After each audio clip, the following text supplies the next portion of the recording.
Yeah, y'all wanted me on this one, so this one's for all of you. Let's see how it goes down. Pandora. The true story, anime. Shoot up. Usi mai longo mai, pese mai ngo follow ilalo sole mafalongo longo mai. Usa ole kanga ki sa wai. Uso ole ngo mangu fe ai. Ole ma okalea ole sa ai.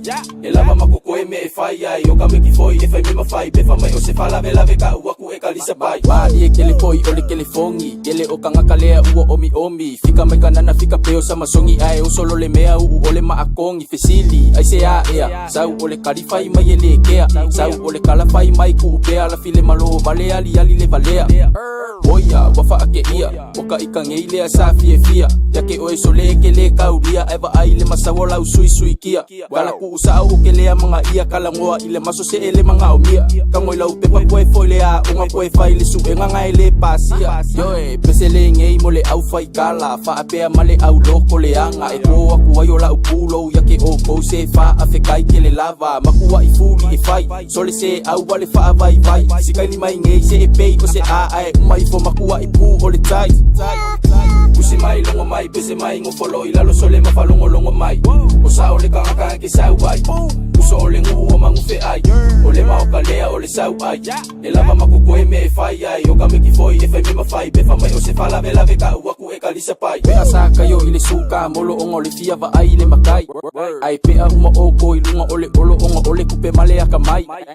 Malo a koa sole ole feka lenga male upule sa au mai. Ya fea lo fangi loko e kasi ya ole ngei waka fea ile vai. Le kai onga fia ko ilalo ole o langa lea wafa aka alo wa pei ole fainga ole ini mini mani mo fa amole mole ko anga ikakalo fia fa ali ua ulu malo abao waka uvalango ai mo waloa imakangi mafa yo eke ia le kangi lele ua salamo le o au sole o se fa amasingo a ole fe au mo oe e mangingo ole malosi e fai muka a olo o fa akali mai le ngu o ilo ole musika fai mavai fofo e sua malie ko e kali malo a fai foi sole wa ele mafai ia fa ama vai ai sau kao.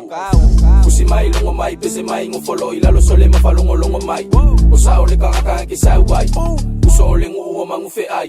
Ole ma okalea ole sa ai. Elava makoko me e fai ai. Oka me ki foi e fai me mafai. Be fa mai o se fala vela veka uaku e kalisa pai.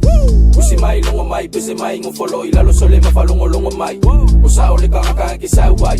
Uso ole ngo mangu fe ai. Ole ma okalea ole sa ai. Elava makoko me e fai ai. Oka me ki foi e fai me mafai. Be fa mai o se fala vela veka uaku e kalisa pai. Yeah.